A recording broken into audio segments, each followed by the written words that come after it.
स्वागत छ यहाँलाई। नमस्ते। अहिले देशभर नै प्रदेश सभा र प्रतिनिधि सभा निर्वाचनको चाहिँ माहौल तातिएको छ, कस्तो पाउनु भएको छ?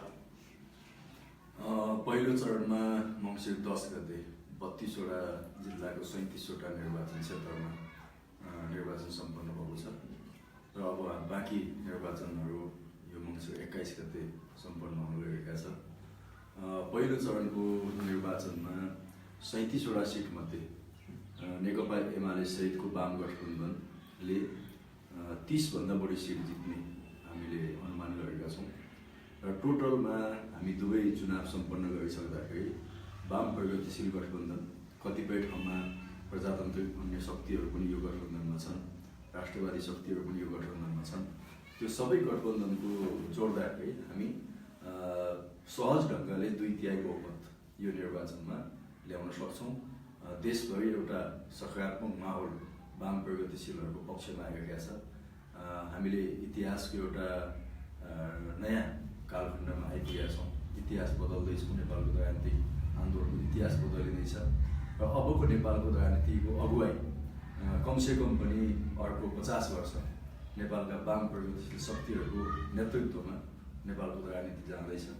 किनकि हामीले संविधान बनायौँ, हाम्रो अगुवाईमा बनायौँ। नेकपा एमाले माओवादी केन्द्रको संविधान सभामा जुन वर्चस्व थियो, त्यो वर्चस्वको कारणले नै यो संविधान बन्यो। अब यदि हामी कमजोर भएको यो संविधान बन्ने थिएन र यस्तो संविधान पनि बन्ने थिएन जुन संविधान गणतन्त्रको संविधान छ, समावेशी संविधान छ, प्रजातन्त्रका हक अधिकारलाई सुदृढीकरण गर्ने संविधान छ, सबै वर्ग, समुदाय, जाति, भाषा, धर्म, लिङ्ग, क्षेत्रका मानिसहरूको पहिचानलाई स्थापित गर्ने संविधान छ, सामाजिक न्यायलाई प्रत्याभूत गरेको संविधान छ र यो संविधानलाई टेक्दै हामी समाजवादतिर जाने एउटा आधार तयार गर्ने संविधान छ। त्यसैले यो संविधान आफैमा प्रगतिशील छ, यो संविधान आफैमा एउटा क्रान्तिकारी संविधान हो। त्यसैले यो संविधानको कार्यान्वयन गर्न पनि संविधान निर्माता शक्तिहरू नै अबको नेतृत्वमा आउनुपर्छ र त्यसको लागि वाम प्रगतिशील शक्तिहरू आउनुपर्छ र त्यही अनुसार देशभरि एउटा माहौल चाहिँ निर्वाचनको आइरहेको छ। अहिले देशभर नै वाम गठबन्धन र लोकतान्त्रिक गठबन्धन यी दुई भागमा बाँडिएर चाहिँ चुनावी अभियान चलिरहेको छ। पहिले भिन्न भिन्न धारणा रहेका पार्टीहरू चुनावी मैदानमा उत्रिँदाखेरि अहिले तिनै पार्टीहरूले नजिक भएर, जस्तै माओवादी र एमाले नजिक भएर एउटा वाम गठबन्धन बनाएको छ। यसरी जाँदाखेरि मतदाताको प्रतिक्रिया कस्तो पाउनु भएको छ? पहिलो कुरा त यो सच्याउनुपर्छ, वाम गठबन्धन र लोकतान्त्रिक गठबन्धन होइन। लोकतान्त्रिक गठबन्धन पनि वाम गठबन्धन नै हो र अहिले नेपाली काङ्ग्रेसको नेतृत्वमा भएको गठबन्धन त्यो लोकतान्त्रिक गठबन्धन होइन। त्यहाँ हिजोका पश्चगामी शक्तिहरू पनि त्यो गठबन्धनमा छन्, संविधान विरोधी शक्तिहरू पनि त्यो गठबन्धनमा छन्। नेपाली कङ्ग्रेसले संविधान निर्माणको बेलामा केही सकारात्मक भूमिका खेल्यो, यद्यपि वामपन्थीहरूको वर्चस्व भएको हुनाले उसलाई हामीले तानेर ल्यायौँ।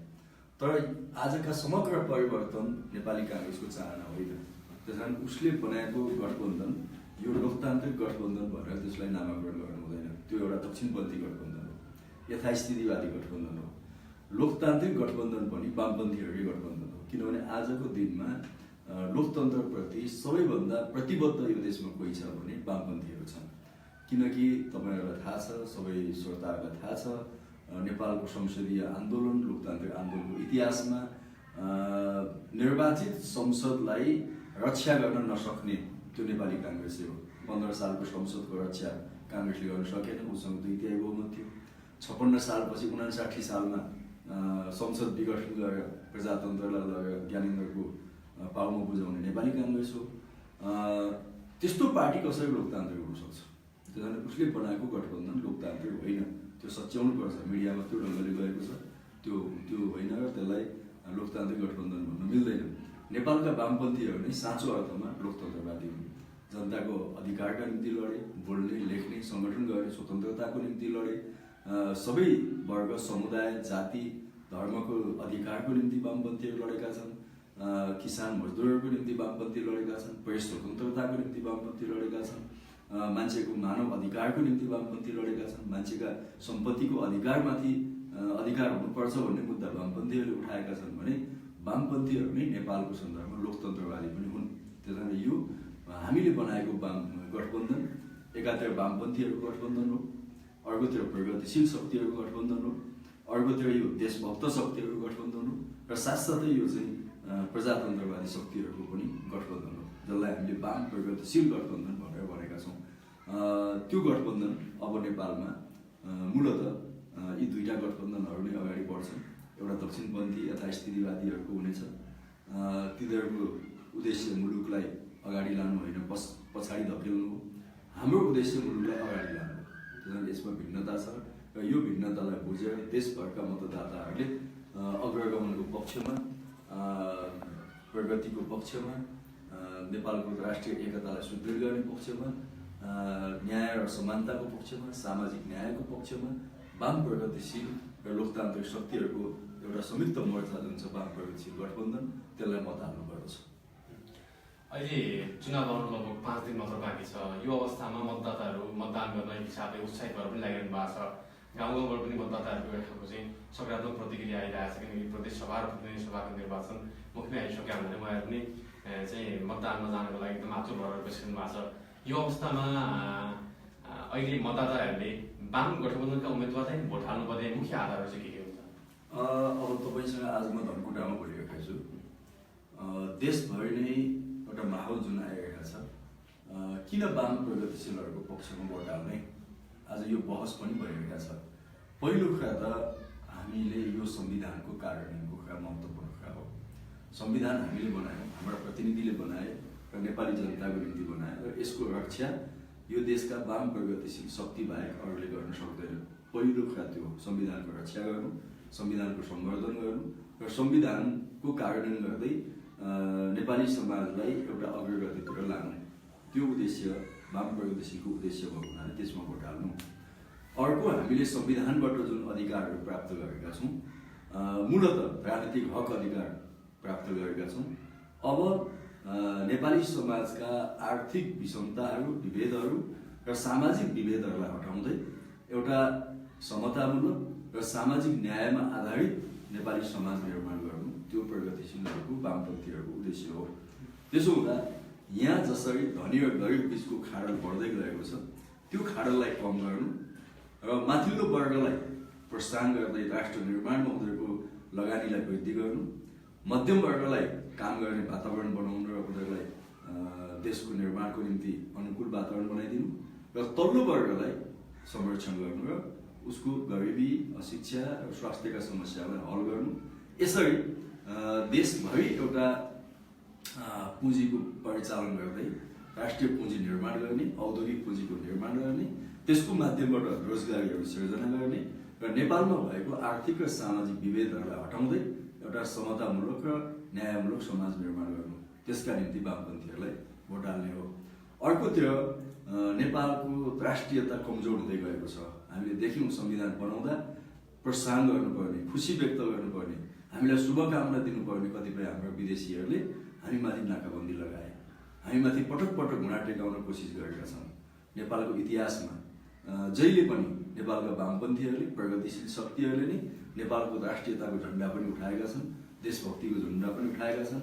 त्यसकारण आज नेपालको सार्वभौम सत्ताको रक्षा गर्नु, नेपाली जनताको आत्मनिर्णयको अधिकार र स्वाधीनताको रक्षा गर्नु महत्त्वपूर्ण काम हुनेछ र त्यो काम नेपालका वामपन्थी शक्तिले मात्रै गर्न सक्छन्। अर्को, अब हामी संविधान बनाइसकेपछि मूलत राजनीतिक क्रान्तिको एउटा मुख्य कार्यभार पुरा गरेका छौँ। अब नेपालमा आर्थिक क्रान्तिको युग सुरु भएको छ। त्यसका निम्ति विकास निर्माणको एउटा नयाँ चरणमा हामी जाँदैछौँ। नेपाली काङ्ग्रेसले पटक पटक सरकार बनायो तर विकासको गति अगाडि बढ्न सकेन। तर एमाले, माओवादी जस्ता पार्टीहरूले जति जति बेला सरकारमा उनीहरू आए, केही गर्न खोजे। हामीले आफ्नो गाउँ आफै बनाउनुको अभियान चलायौँ। हामीले चाहिँ पूर्व पश्चिम पुष्पलाल राजमार्गको अगाडि बढायौँ, लोकमार्गको अगाडि बढायौँ। तपाईँको चाहिँ उत्तर दक्षिण लोकमार्गको कुरा हामीले अगाडि बढायौँ। तामाकोसी, अप्पर तामाकोसी लगायत ठुला जलविद्युत आयोजनामा लगानी हामीले अगाडि बढायौँ। पूर्व पश्चिम हाइवेलाई चाहिँ 6 लेन बनाउनुपर्छ भन्ने कन्सेप्ट हामीले बनायौँ। जिल्ला सदरमुकामहरूलाई चाहिँ स्मार्ट सिटी बनाउनुपर्छ भनेर बजेट छुट्याउने काम हामीले गऱ्यौँ। मधेसदेखि काठमाडौँ जोड्ने फास्ट ट्र्याक बाटो, द्रुत मार्ग चाहिँ अगाडि बढाउनुपर्छ भनेर हामीले कन्सेप्ट अगाडि बढायौँ। दोस्रो अन्तर्राष्ट्रिय एयरपोर्ट बनाउनुपर्छ भनेर हामीले अगाडि बढायौँ। लुम्बिनी र पोखरामा अन्तर्राष्ट्रिय एयरपोर्टको थालनी पनि हामीले गऱ्यौँ। त्यसो हुँदा विकास निर्माणको एउटा जग पनि हामी बसाउँदैछौँ र यसलाई निरन्तरता दिँदै मुलुकको आर्थिक समृद्धिको दिशामा जानको निम्ति पनि वाम प्रगतिशील शक्तिहरूलाई भोट हाल्ने हो। विभाजित अवस्थामा रहेका कम्युनिस्ट पार्टीहरूलाई, वामपन्थी शक्तिहरूलाई एकताबद्ध गर्दै हामीले एउटा विशाल राजनीतिक शक्ति निर्माण गर्दैछौँ, जनताको शक्ति निर्माण गर्दैछौँ। त्यसो हुनाले यो जनताको शक्तिलाई सुदृढ गर्दै मुलुकको निर्माण गर्ने, जनताको समृद्धि हासिल गर्ने कामको अगुवाई गर्न पनि वाम प्रगतिशील शक्तिहरूलाई मतदान गर्नुपर्दछ। यो चुनावी अभियान चलिरहँदा तपाईँहरूसँग वामपन्थी दलसँग प्रतिस्पर्धामा रहेका अन्य गठबन्धन अथवा अन्य दलले चाहिँ वामपन्थी दलको गठबन्धनले जितेर उनीहरूको सरकार बन्यो भने र वामपन्थी शासन आयो भने चाहिँ जनतालाई दास बनाउँछन् भन्ने खालको आरोप नै लगाउनेको छ। के भन्नुहुन्छ यो विषयमा? आज दुनियाँका मुलुकहरू जहाँ समाजवादी मुलुक छन्, जहाँ पुँजीवादी मुलुक छन्, पुँजीवादी मुलुकको विकासको गति र समाजवादी मुलुकको विकासको गति तुलनै गर्न मिल्दैन। चीन एउटा समाजवाद निर्माणको दिशामा अगाडि बढ्दैछ र उसले विकासको छलाङ मारेर जाँदैछ। त्यहाँ कोही मान्छे पनि दास छैन, त्यहाँ सबै उन्मुक्त वातावरणमा काम गरिरहेका छन्। तर हामी देख्छौँ कतिपय आफूलाई प्रजातान्त्रिक मुलुक भन्नेहरू त्यहाँ उनीहरूले जुन खालको अभ्यास गरिरहेका छन्, त्यो अभ्यासलाई हेर्दाखेरि प्रजातन्त्रका नाममा गैर जनतामाथि जबरजस्त शासन लाद्ने कोसिस गरेका छन्। म प्रश्न उठाउन चाहन्छु, हामीलाई अधिनायकवादी भन्नेहरूले, तानाशाही भन्नेहरूले एकपल्ट इतिहास पढेर हेर्नुहुन्छ, हिटलर कुनै पनि कम्युनिस्ट नेता थिएनन् र कम्युनिस्ट व्यवस्था उसले लागू गरेको थिएन, तर दुनियाँको सबभन्दा ठुलो तानाशाह थियो। तर उसले लोकतन्त्रको नाममा, प्रजातन्त्रको नाममा त्यो गरेका थियो। नेपोलियन अथवा तपाईँको जाने मुसोलिनी अथवा म जाने क्रम्वेल भन्नुहोस् होइन, यी कोही पनि कम्युनिस्ट पार्टीका नेताहरू थिएन, तर उनीहरूको शासन तानाशाही शासन थियो र त्यो प्रजातन्त्रको नाममा थियो। दक्षिण एसियामा हेर्नुहोस्, चाहे त्यो पाकिस्तानको कुरा गर्नुहोस् अथवा बङ्गलादेशको कुरा गर्नुहोस् अथवा जाने इन्दिरा गान्धीको जाने इमर्जेन्सी पिरियडको कुरा गर्नुहोस्, इन्दिरा गान्धी कुन कम्युनिस्ट नेता थिइन् र होइन? पाकिस्तानका तानाशाहहरू को कम्युनिस्ट नेता थिए? बङ्गलादेशमा पटक पटक आउने तानाशाहहरू को कम्युनिस्ट नेता थिए? यिनीहरू कोही पनि कम्युनिस्टहरू थिएनन्, तर उनीहरूले प्रजातन्त्रको नाममा तानाशाही शासन लागू गरेका थिए। नेपालको सन्दर्भमा मैले भने प्रजातन्त्रको रक्षा गर्न नसक्ने नेपाली काङ्ग्रेस गरेन। यसले 17 सालमा गरेन, 48 सालमा उसको यति ठुलो बहुमत थियो। त्यो बहुमतलाई सही सदुपयोग नगर्दाखेरि नेपालमा चाहिँ एउटा उदारीकरण, निजीकरण, बजारीकरणको नाममा काङ्ग्रेसले जुन गलत नीति लियो, त्यो कारणले नै समाजमा रहेका विभेदहरूलाई आधार बनाएर यो देशमा माओवादीको 10 वर्षको एउटा सशस्त्र हिंसाको प्रादुर्भाव पनि भयो। त्यसले मुलुकलाई कहाँ धकेल्यो, कता ठेल्यो, त्यो हामीले हेर्नुपर्छ। काङ्ग्रेसको अयोग्यताले माओवादी जन्मेको थियो, माओवादीको त्यो सशस्त्र क्रान्तिको एउटा जग त्यहाँ बसेको थियो। त्यसैले पटक पटक प्रजातन्त्रलाई सुदृढीकरण गर्ने अवसर दिँदा पनि नेपाली काङ्ग्रेसले त्यसलाई सही सदुपयोग गर्न सकेन। तर म तपाईँलाई भनौँ, हामी नेपाली कम्युनिस्टहरू जहिले पनि प्रजातन्त्रको झन्डा हामीले उठाएका छौँ। 46 सालको संयुक्त जनआन्दोलनमा काङ्ग्रेसका मानिसहरू आफ्नो झन्डा बोक्न नसकेर उनीहरू भागाभाग भएर लकेटेर जाने कहाँ कहाँ पुगेका थिए होइन। त्यस्तो बेलामा कम्युनिस्टहरूले एउटा हातमा 80-88को झन्डा र एउटा हातमा चाहिँ 4 तारे झन्डा बोकेका हौँ। हामी नै मै हो, हामीले नै बोकेका छौँ। 62-63को आन्दोलनमा त्यो आन्दोलनलाई संयुक्त बनाउनुपर्छ, माओवादीलाई पनि शान्तिपूर्ण धारमा लिएर आउनुपर्छ भने हामीले अगुवाई गर्यौँ। तत्कालीन हाम्रो महासचिव माधव नेपालले त्यसको अगुवाई गर्यो। संविधान सभाको निर्वाचन मार्फत एउटा निकास दिनुपर्छ भनेर तत्कालीन हाम्रो पार्टीका प्रमुख झलनाथ खनालले त्यसको अगुवाई गर्नुभयो। विकास निर्माणको काम अब मुख्य गति हो भनेर केपी ओलीले त्यसको अगुवाई गर्नुभयो। प्रचण्डले चाहिँ हतियार, सेना सबै राज्यलाई समायोजन गरेर उहाँ शान्तिको बाटोमा आउनुभयो, शान्तिपूर्ण ढङ्गले अगाडि बढ्नुभयो भने चाहिँ कुन त्यस्ता ऐतिहासिक घटनाक्रम छन् कि जहाँ कम्युनिस्टहरूले तानाशाहीको वकालत गरेका हुन्? छैन। बरु सबै ठाउँमा काङ्ग्रेसको सर्वसत्तावाद, काङ्ग्रेसको एकदलीयतावाद हाबी भएर नेपाल चाहिँ जति प्रगति हुनुपर्थ्यो त्यति हुन सकेन।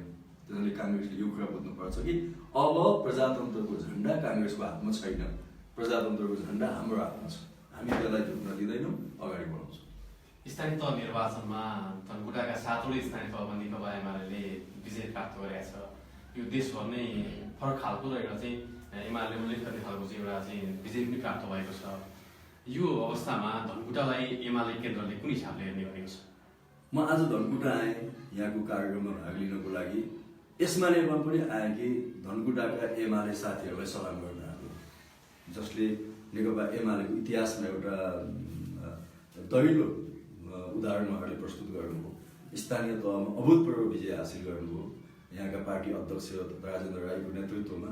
त्यसैले आज राजेन्द्र राई लगायतका साथीहरू जो यहाँ प्रदेश सभा र प्रतिनिधि सभामा उठिरहनु भएको छ, उहाँहरूलाई ऐक्यबद्धता जाहेर गर्न र नेकपा एमाले भित्र उहाँहरूले खेलेको भूमिका, नेकपा एमालेको सान बढाउन उहाँहरूले निर्वाह गर्नुभएको दायित्वलाई सलाम गर्नको निम्ति म यहाँ आएको हुँ।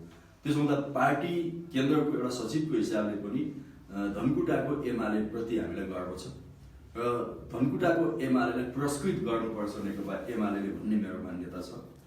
यो चुनावपछि जुन परिणाम धनकुटाले दिन्छ, मलाई विश्वास छ तीनवटै सिटमा धनकुटाका जनताले वाम प्रगतिशील गठबन्धनलाई विजय गराउँछन्। प्लस यसमा माओवादी त छँदैछ यो गठबन्धनमा, प्लस यसमा धनकुटामा राष्ट्रिय प्रजातन्त्र पार्टी पनि हामीसँग छ। मैले अघि पनि भने यो चाहिँ राष्ट्रिय प्रजातन्त्र पार्टी, पूर्वको राष्ट्रिय प्रजातन्त्र पार्टी, धनकुटाको राष्ट्रिय प्रजातन्त्र पार्टी, यो मकवानपुरको जस्तो प्रजातन्त्र पार्टी, राष्ट्रिय प्रजातन्त्र पार्टी होइन। त्यहाँ गाई चिन्ह, मकवानपुरको गाई चिन्ह त्यो थारू गाई हो, धनकुटाको गाई, झापाको गाई दुधालु गाई हो। त्यस कारणले त्यो गाई पनि जसले नेपालको सन्दर्भमा अप्ठ्यारो परिस्थितिमा राष्ट्रवादको झन्डा उठायो, त्यो आज हामीसँग छ। त्यसैले धनकुटा अझै एउटा किल्ला बन्दैछ र धनकुटावासी सबैलाई म नेकपा एमालेको तर्फबाट एकदमै नमन गर्छु, उहाँहरूलाई धेरै धेरै धन्यवाद दिन चाहन्छु। धनकुटावासीले प्राय अपेक्षा कसरी राख्ने गर्दछन् भने धनकुटा एमालेको एउटा केन्द्रको रूपमै रहेको छ, किनकि अब सातवटै स्थानीय तहमा विजय पनि प्राप्त गरेको हुनाले एमाले यसलाई राम्रो रूपमा हेर्छ होला भन्ने अपेक्षा पनि गरेका छन्। त्यो अवस्था रहिरहँदाखेरि अहिले चाहिँ अब यो प्रादेशिक राजधानी तोक्ने खालको एक खालको चाहिँ प्रोसेस पनि चल्दै थियो। योभन्दा पछाडि चाहिँ प्रदेश सभाले तोक्ने खालको प्रोसेस छ।